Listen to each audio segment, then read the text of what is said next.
Katinig, ito naman po muli ang tinig mula sa silangan. Happy New Year po sa ating lahat. At sa unang video natin sa taong ito at isang maligayang bagong taon at masagadang bagong taon po sa ating lahat. So, ang pag-uusapan natin ngayon sa unang taon ng vlog natin na ito is bakit nga po ba hindi dinirinig ng Diyos ang ating panalangin?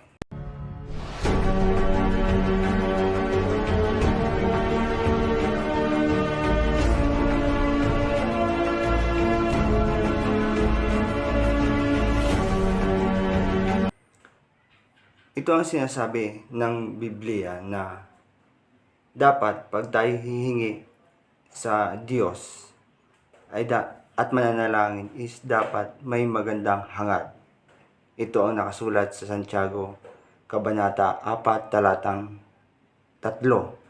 Basa. At kung humihingi naman kayo, wala kayong natatanggap dahil humihingi kayo ng may masamang motibo para mapagbigyan ang sarili nyong kasiyahan. So, masasabi natin na kapag nanalangin tayo is kailangan natin is yung mabuti ang ating puso at walang hangad na masama. So, katulad ng ginawa ni Haring Solomon nung siya ay humingi sa Diyos. Ito ang mababasa natin sa ikalawang kronika, kabanata 1 hanggang 10 at hanggang 12. Basa. Bigyan niyo po ako ng karunungan at kaalaman para mapamahalaan ko ang mga taong ito. Dahil sino po ba ang may kakayahang mamahala sa mga mamamayan ninyo na napakarami?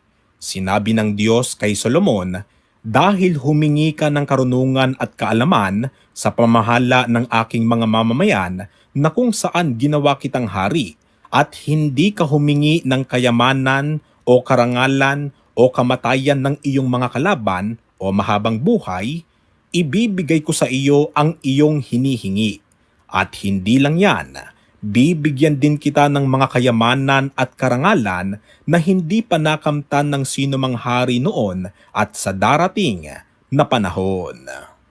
Kaya nga, si Solomon is hindi lang siya binigyan ng karunungan, kundi binigyan din siya ng kapangyarihan at mga kayamanan. At kapag tayo humingi sa ating dasal, huwag tayong magkakaroon ng alinlangan kung kaya bang gawin ng Diyos o hindi. Ito ang mababasa natin sa Santiago, Kabanata 1, talatang 6 hanggang 7. Basa. Ngunit dapat magtiwala ang humihingi at huwag magduda. Dahil ang taong nagdududa ay katulad ng alon sa dagat na tinatangay at pinapadpad ng hangin.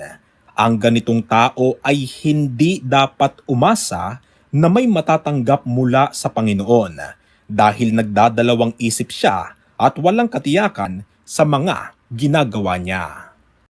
So, kapag nanalangin pala tayo, huwag tayong magdadalawang isip na kaya ba ito ng Diyos o hindi. Dapat itaos pusong maniwala tayo na magagawa niya iyon sa atin.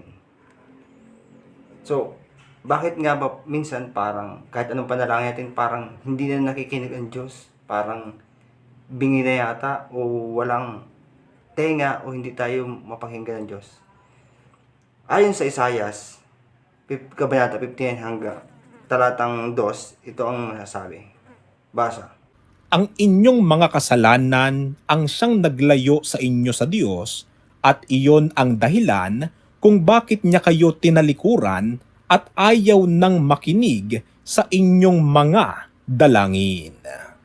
Yun, hindi dahil sa bingi ang Diyos o walang pakailam. Dahil nga ito sa napakarami nating nagawang kasalanan. So dapat bago tayo humiling na sa Diyos is dapat ang puso natin ay malinis. Bago tayo lumapit sa Kanya, ay dapat hindi yung ating sarili ang dapat masunod. Kundi siyempre, ipapanalangin natin na dapat sa kalooban mo nawa ang masunod, hindi ang amin. Ito ang sinasabi sa Juan 5, verse 14. Basa. At may kapanatagan tayo sa paglapit natin sa Diyos dahil naniniwala tayong ibibigay niya sa atin ang anumang hilingin natin na ayon sa kanyang kalooban. So mga katinig, maraming salamat sa pagsama nyo dito sa ating vlog sa unang taong ito. At nawa ay maging prosperous at masagana ang ating bagong taon. Muli, happy New Year sa ating lahat at belated Merry Christmas. So pagpalain po tayong lahat.